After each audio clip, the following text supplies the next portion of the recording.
नमस्कार साथियों। तो चलिए आज के दैनिक जागरण में क्या खास खबरें हैं उन्हें हम लोग एक एक करके देख लेते हैं। और याद रखिए दैनिक जागरण का राष्ट्रीय संस्करण है, तो इसमें आप लोगों को महत्वपूर्ण खबरें ही देखने को मिलेंगी। देखिए आप सभी जानते हैं कि अभी लोकसभा चुनाव चल रहे हैं। 18वीं लोकसभा के लिए चुनाव हो रहे हैं। लोकसभा में टोटल सीटें कितनी है? 543 सीटें देखने को मिलेंगी। और लोकसभा सदस्य का चुनाव डायरेक्ट जनता यानी कि मतदाताओं के द्वारा होता है। अगर आपकी उम्र 18 साल हो चुकी है तो आपका वोटर सूची में नाम जुड़ चुका होगा और आप लोग वोट डालने भी जाते होंगे। पहले 21 साल हुआ करती थी वोट डालने की उम्र, फिर इसे घटाकर 18 कर दी गई थी 61वें संविधान संशोधन के द्वारा। और अगर आपको लोकसभा का चुनाव लड़ना है तो आपकी उम्र कम से कम 25 साल होनी चाहिए। अधिकतम उम्र की कोई सीमा नहीं रखी गई है।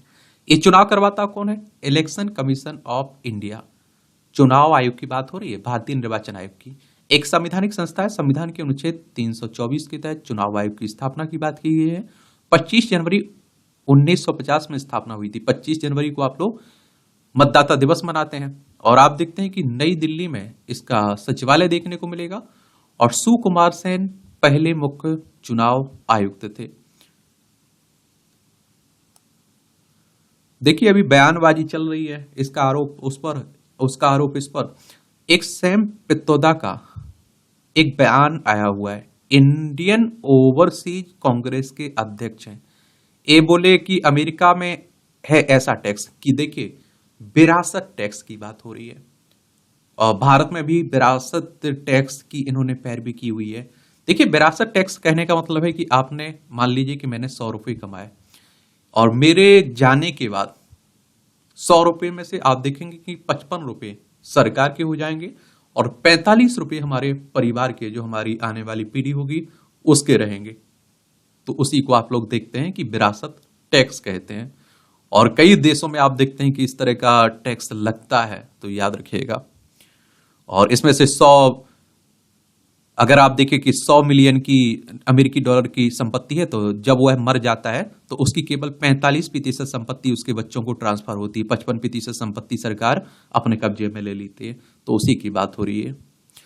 और सैम ने आगे कहा है कि हालांकि भारत में ऐसा नहीं है, इसलिए लोगों को इस तरह के मुद्दों पर बहस और चर्चा करनी होगी। और जब हम धन के पुनर्वितरण की बात करें तो वह जनहित में हो और न कि सिर्फ अति अमीरों के हित में। तो इन्हीं के बयान पर आप देखते हैं कि प्रधानमंत्री भी उंगली उठा रहे हैं और कह रहे हैं कि देखिए कांग्रेस का ये हाल है, कांग्रेस से चाहती है। कांग्रेस की बात करें तो आप देखिए एक पुराना राजनीतिक दल है। 28 दिसंबर 1885 में इसकी स्थापना हुई थी और इसके संस्थापक थे A.O. ह्यूम। और इसके पहले अध्यक्ष कौन थे? WC बनर्जी, व्योमेश चंद्र बनर्जी। और आप देखेंगे कि बीजेपी की बात करें तो 1980 में इसकी स्थापना हुई थी। अटल बिहारी वाजपेयी इसके पहले राष्ट्रीय अध्यक्ष थे। संदेह के आधार पर ईवीएम पर नहीं दिया जा सकता है आदेश, सुप्रीम कोर्ट कह रहा है। ईवीएम यानी कि इलेक्ट्रॉनिक वोटिंग मशीन की बात हो रही है। कोर्ट ने कहा कि ईवीएम सोर्स कोड की नहीं दी जा सकती है जानकारी, उसका हो सकता है दुरुपयोग। वीवीपैट से हर वोट के सत्यापन की मांग वाली याचिका पर शीर्ष अदालत न्यायालय ने सुरक्षित रखा है फैसला। देखिए अगर हम लोग सर्वोच्च अदालत की बात करें तो आप देखिए सुप्रीम कोर्ट की बात हो रही है। एक संवैधानिक संस्था है। संविधान के अनुच्छेद 124 के तहत सुप्रीम कोर्ट की स्थापना की बात की गई है और 28 जनवरी 1950 में स्थापना हुई थी। और देखिए ईवीएम पर सवाल खड़े होते हैं ना, तो उसी को लेकर बातें हो रही हैं। और आप देखते हैं कि वोट डालते हैं ना आप लोग, उसे ईवीएम कहते हैं। और जहां आपको एक दिखती है, पर्ची दिखती है 7 सेकंड के लिए, उसे क्या कहते हैं? वीवी पैट कहते हैं। ठीक है, तो याद रखिएगा। ऑनलाइन नए ग्राहक नहीं बना पाएगा कोटक महिंद्रा बैंक। डाटा सुरक्षित रखने के इंतजाम को लेकर आरबीआई संतुष्ट नहीं है ना, तो इसको लेकर बातें हो रही हैं। और देखिए अगर हम लोग बात करें आरबीआई की तो रिजर्व बैंक ऑफ इंडिया की बात हो रही है। बैंकों का बैंक भी आप लोग कहते हैं। 1 अप्रैल 1935 में इसकी स्थापना हुई थी। मुंबई महाराष्ट्र में इसका हेडक्वार्टर देखने को मिलेगा। दिल्ली आबकारी नीति घोटाले के दौरान 170 फोन किए गए नष्ट। एक कौन कह रहा है? ईडी। और दिल्ली के मुख्यमंत्री भी आप देखते हैं, इन पर भी आरोप है और इसलिए आप देखते हैं कि इनकी भी गिरफ्तारी हुई है। ईडी की बात करें तो इन्फोर्समेंट डायरेक्टरेट की बात कर रहा हूं, प्रवर्तन निदेशालय की। इसकी स्थापना आप देखेंगे नई दिल्ली में इसका हेडक्वार्टर देखने को मिल जाएगा। 1 मई 1956 में इसकी स्थापना हुई थी। राजस्थान में गहलोत ने पायलट व विधायक के फोन करवाए थे टैप, देख लीजिए, ये भी चलता रहता है। AK-47 की गोली झेलने वाली स्वदेशी जैकेट तैयार हुई है। DIDO की शाखा DMSRDE कानपुर में विशेषज्ञों ने 6 जैकेट पर किया था अनुसंधान, और देश की सबसे हल्की 9.5 किलोग्राम तक के वजन की होगी जैकेट, जवान को खतरे में भी रखेगी सुरक्षित। टर्मिनल बैलिस्टिक अनुसंधान प्रयोगशाला चंडीगढ़ में हुआ जैकेट का सफल परीक्षण। स्नाइपर राइफल से चली एक के बाद एक 6 गोलियां इस जैकेट पर रही बेअसर। मोनोलिथिक सिनेमेटिक प्लेट की खासियत। भारतीय मानक ब्यूरो संख्या 17,051 के लेवल के 6 अनुरूप विकसित बुलेट प्रूफ जैकेट में मोनोलिथिक सेरेमिक प्लेट लगाई हुई है, और जो काफी हल्की और आप देखिए सख्त है। यह पैनल कम से कम 6 बुलेट को झेल सकती है। इस प्लेट पर स्टील की बुलेट टकराने से भी नुकसान नहीं पहुंचता है। यह देश में पहला है, अच्छी बात है। DIDO की बात करें तो आप देखते हैं कि इसकी स्थापना कब हुई थी, 1958 में। नई दिल्ली में इसका हेडक्वार्टर देखने को मिल जाएगा। अब आप देखिए, ये राष्ट्रीय राजधानी से जुड़ी खबरें हैं। दिल्ली की बात हो रही है। विधानसभा में 70 सीटें हैं, राज्यसभा में 3 सीटें, लोकसभा में 7 सीटें देखने को मिलेंगी। 2015 से 2024 तक CM सहित विभिन्न मंत्रियों के पास धूल फांक रही हैं 3060 फाइलों को सरकार की मंजूरी का इंतजार है। एक और परेशानी रहती है, जब आप देखते हैं केंद्र में किसी और की सरकार हो, राज्य में किसी और की सरकार हो, तो फिर राज्यपाल और मुख्यमंत्री के बीच काफी तनातनी चलती रहती है।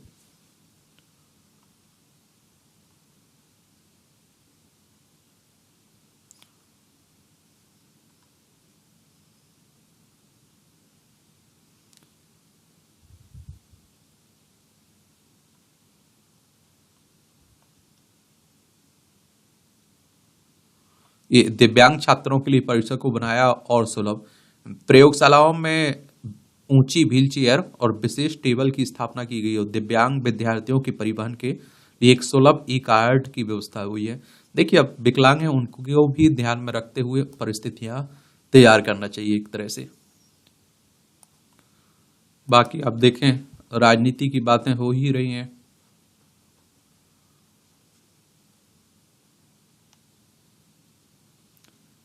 देखिए, एक हैदराबाद सीट है जहां से OBC, आप देखते हैं कि असुद्दीन OBC चुनाव लड़ते हैं, और आप देखते हैं कि लंबे समय से ये पार्ट इन्हीं के पास सीट है। एक तो आप देखिए 1958 से 1900, आप देखेंगे अगर 1900 आप देखेंगे कि 84 से निर्दलीय जीते थे इनके सुल्तान सलाहुद्दीन OBC, और ये आप देखते हैं कि 2000 कब 1999 तक रहे हैं, फिर 2004 में, 2009 में, 2014 में, 2019 में असुद्दीन OBC यहां से रहे हैं। अच्छी पकड़ मानी जाती है, कहते हैं इनका।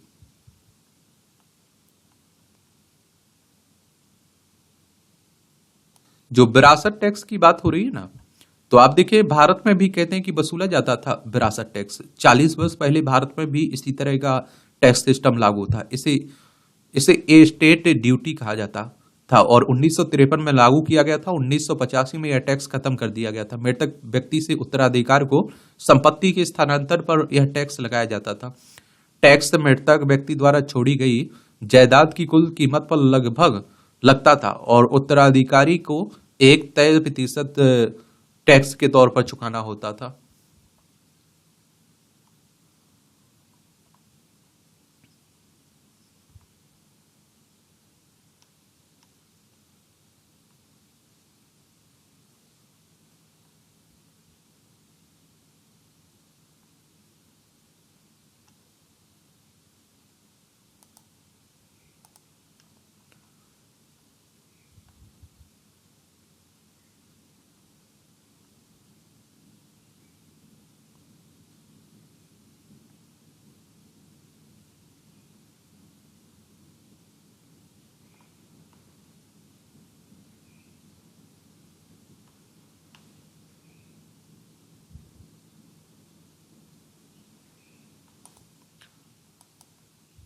ये आप देखते हैं कि डिम्पल यादव अखिलेश यादव की बहू क्या है, पत्नी है, और मुलायम सिंह यादव की बहू है।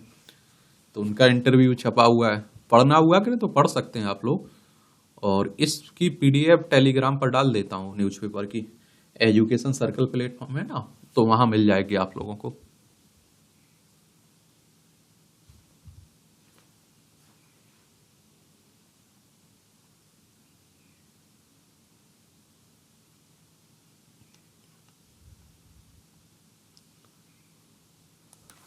हेमंत सोरेन पहुंचे सुप्रीम कोर्ट, कहा हाई कोर्ट नहीं दे रहा फैसला। हाई कोर्ट ने पूर्व मुख्यमंत्री की याचिका पर 28 फरवरी को सुरक्षित रख लिया था फैसला।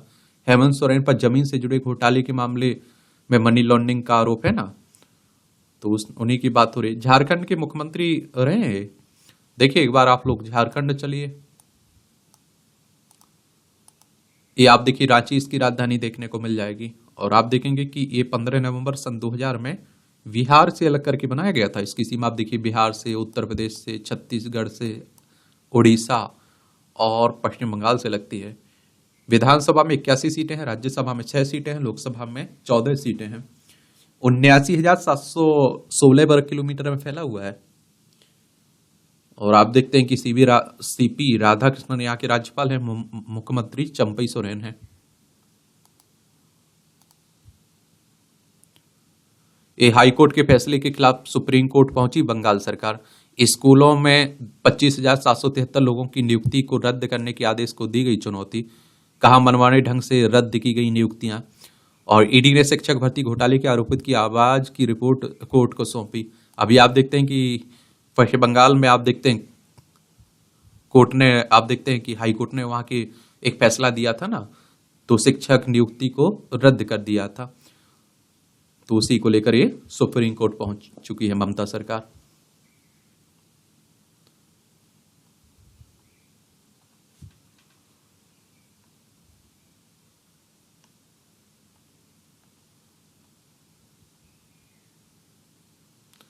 कलेसर वन्यजीव अभ्यारण्य में बांधों के निर्माण पर रोक, सुप्रीम कोर्ट ने हरियाणा सरकार को नोटिस जारी कर मांगा, कहा बांधों का निर्माण वन्यजीवों के लिए हानिकारक होगा। ये बिल्कुल सही बात भी है। और आप देखते हैं कि वहां रहने वाले जीवों को तो नुकसान पहुंचेगा ही इससे।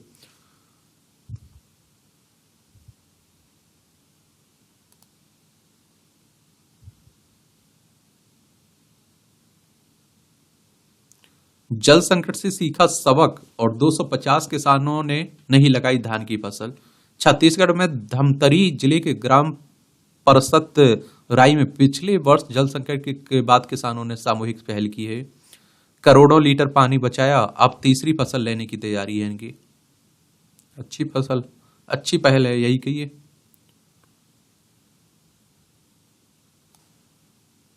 पीएम मोदी ने भारत में अविश्वसनीय काम किया, जेपी मार्गन साहब कह रहे हैं। सीईओ डेमोन ने हर बात पर पीएम की आलोचना करने वाले भारत के उदारवादी प्रेस को भी आईना दिखाया। नौकरशाही के बनाए जाल को तोड़ने के लिए सख्त होना जरूरी है, और ऐसा ही कर रहे हैं प्रधानमंत्री मोदी। फल और सब्जी विक्रेताओं को मिला सबसे अधिक कर्ज, सूचना के अधिकार के तहत पूछे गए सवाल के में शहरी मामलों के मंत्रालय ने दिया जवाब। आवंटित 60% से अधिक धनराशि का उपयोग 31 मार्च तक किया जा चुका है। पैन को 31 मई तक आधार से लिंक किया तो टीडीएस कटौती पर कार्रवाई नहीं। एलआईसी ने भ्रामक विज्ञापनों को लेकर किया आगाह, तो एलआईसी कंपनी है ना, तो उसी की बात हो रही है। लाइफ इंश्योरेंस कॉर्पोरेशन की बात कर रहा हूं। इसकी स्थापना कब हुई थी? 1 सितंबर 1956 में मुंबई में इसका हेडक्वार्टर देखने को मिल जाएगा।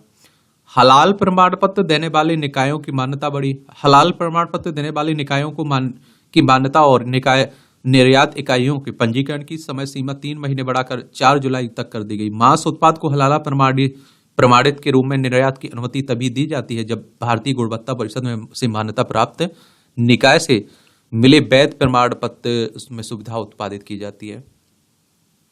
और देखिए ये प्रमाण पत्र तब देखा जाता है खासकर जब मुस्लिम कंट्रीज में आप देखते हैं कि कोई निर्यात किया जाता है। औषधि निर्यात 10% बढ़कर $27.9 अरब पर पहुंचा है। देखिए, निर्यात का मतलब होता है कुछ आप बेच रहे हैं, आयात का मतलब होता है कुछ खरीद रहे हैं। डिस्प्ले कैब निर्माण की तैयारी में सौर संयंत्र की स्थापना के लिए 1,000 करोड़ से अधिक जमीन तलाश रही कंपनी, एकड़ से अधिक, और कटिंग एज वाली डिस्प्ले फैब का निर्माण करेगी। सब भारत अभी इसका आयात करता है। मोबाइल को छोड़कर टेलीविजन, मॉनिटर जैसे अन्य उपकरणों में किया जाता है इसका इस्तेमाल। सैटेलाइट संचार सेवा में निजी कंपनियों की को अनुमति नहीं है, मंत्रालय ने सूत्रों के मुताबिक कहा है। ईडी को दें विदेशी मुद्रा लेनदेन की सूचना, आरबीआई ने कहा। वैश्विक संकेतों से चौथे दिन भी सेंसेक्स में तेजी, 115 अंक चढ़ाए। रीट इनविट ने 1.30 लाख करोड़ जुटाए, आरबीआई कह रहा है। ट्रेन में चोरी हुआ सामान रेलवे यात्री को देगा हर्जाना। जिला उपभोक्ता विभाग निवारण आयोग ने उत्तर प्रदेश रेलवे की यात्रा को 1.20 लाख रुपए देने को कहा है। आयोग का आदेश यात्री को मानसिक पीड़ा उत्पीड़न के लिए रेलवे 25,000 हर्जाना दे।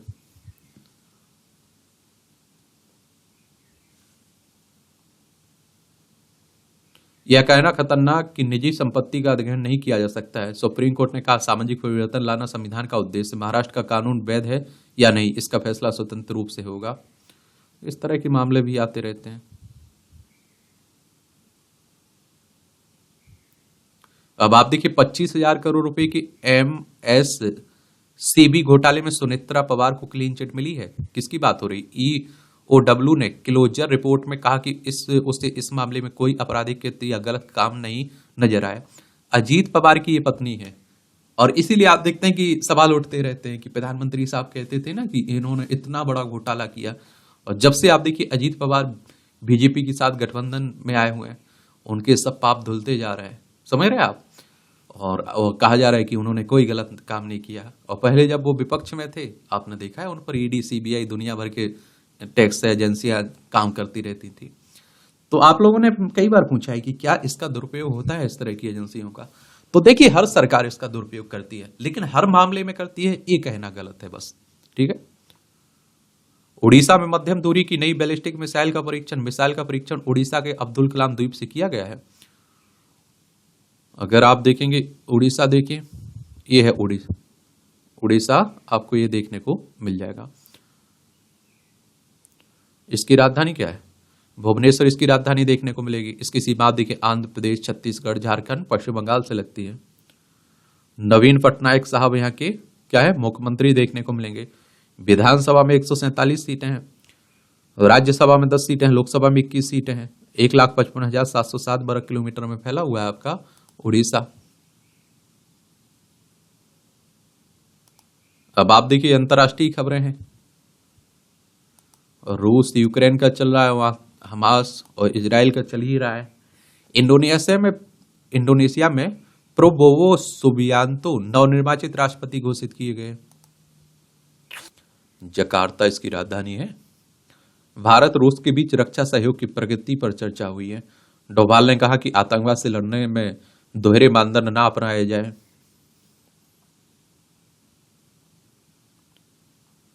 आतंकियों को बचाने के लिए चीन करता है वीटो का दुरुपयोग, भारत कह रहा है। भारतीय प्रतिनिधि ने संयुक्त राष्ट्र में चीन पर परोक्ष रूप से कसा तंज, कहा पाकिस्तानी आतंकियों को बचाने के लिए प्रस्ताव पर लगाता है अड़ंगा।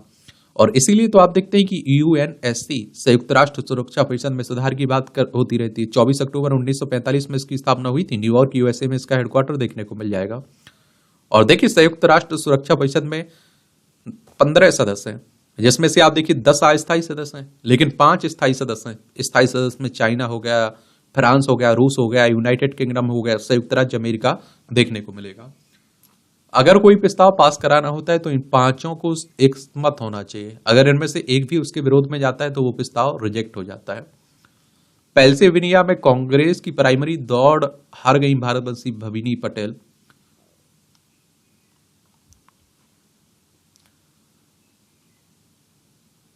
अमेरिका ने ईरान के साथ व्यापार को लेकर पाकिस्तान को चिताया। देखिए,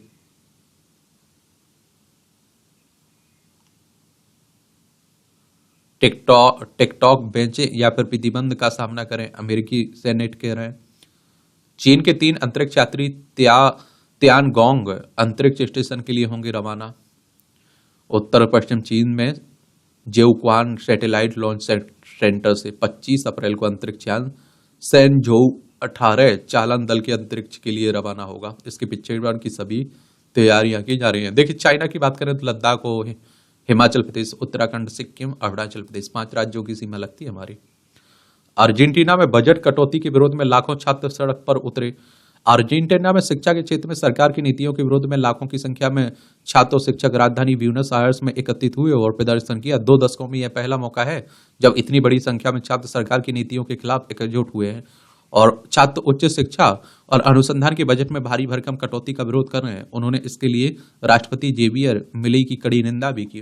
देखिए, इस तरह के भारत में आप देखते हैं कि बातें नहीं होती हैं कि शिक्षा पर ज्यादा बजट के लिए कोई आंदोलन होता हो, अनुसंधान के लिए कोई बड़ा बजट रखने की बात होती हो, या तो आप देखते हैं कि हमारे यहाँ चुनाव हो जाते हैं जाति पाति धर्म, आप समझ रहे हैं, मंदिर मस्जिद, उसका परिणाम जनता भुगत रही है कायदे से। ये बात समझ लीजिए आप लोग। अब आप देखिए, खेल का क्षेत्र है, आईपीएल देखते हैं आप लोग, देखते हैं, बताइए आप लोग कि इसकी पहली बार कब खेला गया थे। ये WFI एथलीट पैनल के अध्यक्ष चुने गए नरसिंह यादव। एशियाई एथलेटिक्स में दीपांशु ने जीता स्वर्ण। और ITF के पूर्व अध्यक्ष ब्रायन टोबिन की डेथ हो गई, अंतर्राष्ट्रीय टेनिस महासंघ के पूर्व अध्यक्ष की। उन्हें 1991 से 1999 तक 2 कार्यकाल के लिए चुना गया था। भारत का प्रतिनिधि करेगा 33 सदस्यीय दल। आदर्श मुरलीधरन, सनेमोल और पेगन्या मोहन की अनुभवी जोड़ी नेपाल के पोखरा में एशियाई ट्रायथलॉन कप के साथ 27 अप्रैल से शुरू होने वाले दक्षिण एशियाई ट्रायथलॉन चैंपियनशिप में 33 सदस्यीय मजबूत भारतीय चुनौती की अगुवाई करेंगे। देखिए, नेपाल की बात करें तो ये है उत्तराखंड, उत्तर प्रदेश, बिहार, सिक्किम, पश्चिम बंगाल की सीमा लगती है 5 राज्यों की। कंपाउंड तीरंदाजी टीम की नजरें अब स्वर्ण पदक पर हैं। श्रीशंकर की हुई सर्जरी, भारत के लंबी कूद के दिग्गज एथलीट है। नडाल पूरी तरह फिट नहीं है, फ्रेंच ओपन में खेलना भी संदिग्ध है। उसेन बोल्ट बने T20 विश्व कप के दूत। सूर्य कुमार T20 रैंकिंग में शीर्ष पर बरकरार है। खेत में खड़ी फसल के किसी हिस्से में बीमारी का पता लगाना हो या कीटनाशक नैनो यूरिया का छिड़काव या फिर मिट्टी की गुणवत्ता हो और खेत या बाग की उपज का सटीक अनुमान लगाना हो, ये सब काम अब ड्रोन से आसानी से हो रहे हैं। इसका उपयोग अच्छी तरह से किया जाए तो अच्छी बात है। देखिए, लागत और मजदूरी भी कम, यूरिया का छिड़काव आसानी से हो जाता है, फसल को नुकसान भी कम होता है।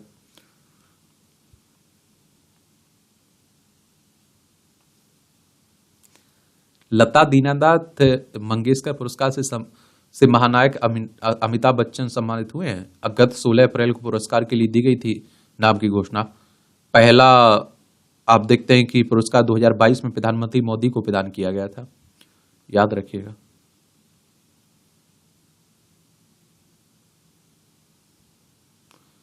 और आप देखते हैं कि साल 2000 ये आप देखेंगे इस पुरस्कार की शुरुआत मास्टर दीनानाथ मंगेशकर स्मृति प्रतिष्ठान, पब्लिक चैरिटेबल ट्रस्ट और मंगेशकर परिवार की ओर से साल 2022 में लता मंगेशकर की स्मृति में की गई थी। और लता मंगेशकर का साल 2022 में डेथ हो गई थी ना, तो याद रखिएगा। और आप देखते हैं कि देश के प्रधानमंत्री नरेंद्र मोदी को पहला लता दीनानाथ मंगेशकर पुरस्कार दिया गया था। पिछले साल यह पुरस्कार देश की द्वितीय सर्वोच्च नागरिक सम्मान पद्म विभूषण से पुरस्कृत दिग्गज गायिका आशा भोसले को दिया गया था। सेना की दल ने हेमकुंड पहुंचकर लिया स्थिति का जायजा, चमोली की बात हो रही है।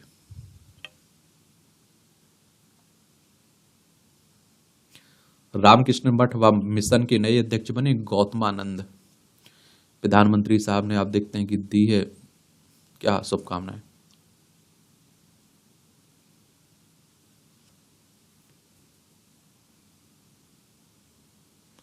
अब आप देख लीजिए, आप देखिए, मैं इसीलिए कहता हूं कि शिक्षा और स्वास्थ्य हमेशा फ्री होना चाहिए। और आप देखिए, समाज की जितनी घटिया बुराई कहिए उतनी कहिए। उत्तर प्रदेश में दर्दनाक घटना, माँ बाप की गरीबी में बिक गया कलेजे का टुकड़ा। बिल के 6,000 रुपये नहीं दे पाने पर आप देखिए अस्पताल संचालक ने रख लिया है बच्चा। अब आप देखते हैं कि अभी खबर छपी, कोई बड़ी कार्रवाई नहीं होगी इस तरह, और कार्रवाई नहीं होगी तो आप विश्वगुरु बनिए, कुछ ही बनिए, अगर इस तरह की तस्वीरें, इस तरह की खबरें आती रहती हैं तो एक बड़ा धब्बा भी लग जाता है, ये भी याद रखिएगा। भोजशाला की खुदाई में मिले अवशेषों का केमिकल ट्रीटमेंट होने की बात हो रही है। ये आप सभी जानते हैं कि देखिए मध्य प्रदेश के धार जिले में जो भोजशाला मंदिर की बात हो रही है, यहाँ सरस्वती मंदिर हुआ करता था, उसे तोड़कर एक मस्जिद बनाई गई थी, उसी को लेकर बातें होती है, ऐसा कहा जाता है। पीएम के विरुद्ध साजिश रचने के आरोप ठोस कारणों पर आधारित हो, विजय नेता पिनाकी मिश्रा की ओर से दायर मानहानि मुकदमे पर दिल्ली हाईकोर्ट ने की टिप्पणी। कोर्ट ने अधिवक्ता जयअनंत देहदाई सहित 2 समाचार एजेंसियों को नोटिस जारी कर मांगा ये जवाब।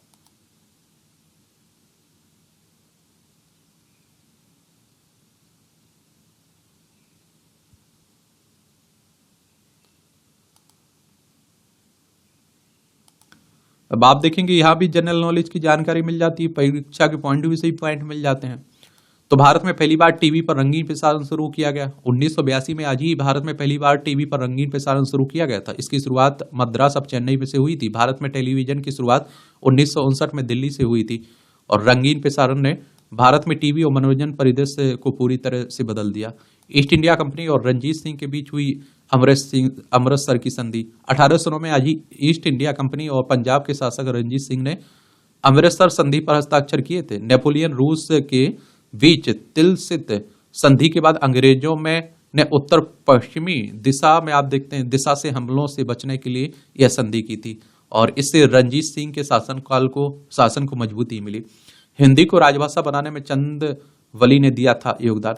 आचार्य चंदवली पांडे का जन्म 1904 में आज ही के दिन उत्तर प्रदेश के आजमगढ़ में हुआ था। उस दौर में आप देखिए जब एक वर्ग उर्दू भाषा को प्रतिष्ठित करने का प्रयास कर रहा था, उस समय आचार्य चंदवली ने अपने शोध कार्यों को सामने रखी हिंदी प्रचार प्रसार किया था। 1932 से 1949 तक राष्ट्रभाषा आंदोलन के दौरान हिंदी, अंग्रेजी और उर्दू में लगभग 2 दर्जन पैम्पलेट की रचना की।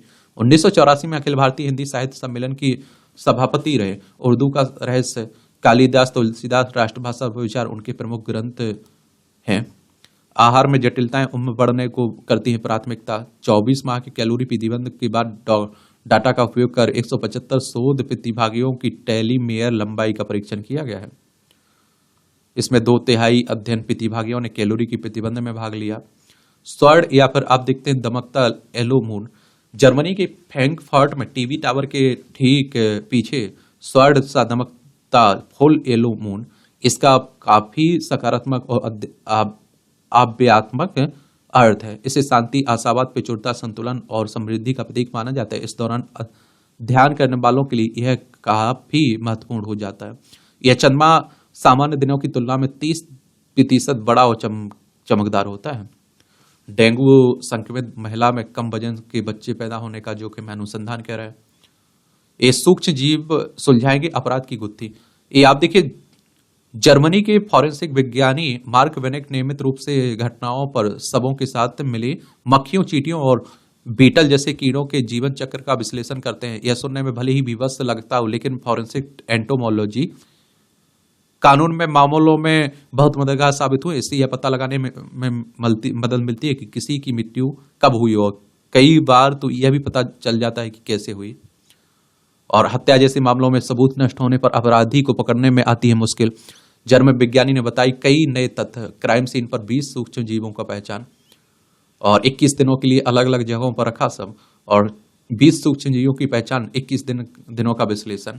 मक्खियों, चींटियों ने खोला राज, उपेक्षा के कारण हुई थी वृद्धि की मौत। मौसम का भी अनुमान लगाया जा सकता है, इससे अच्छी बात है। अब आप देखिए मूवियों से जुड़ी खबरें हैं, पढ़ना हो तो पढ़ लिया करिए, नहीं पढ़ना है तो छोड़ सकते हैं आप लोग। और इस तरह से आप देखेंगे कि आज के न्यूज़पेपर की कहानी खत्म होती है। जो न्यूज है आप लोग पढ़ते रहिए, एंजॉय करते रहिए, और कोई आपका सवाल हो मेरे लिए, सुझाव है तो आप लोग बता सकते हैं। बाकी ईमानदारी से तैयारी करिए, अपना 100% दीजिए, पॉजिटिव रिजल्ट मिलेगा, इतना कह सकता हूं मैं। धन्यवाद।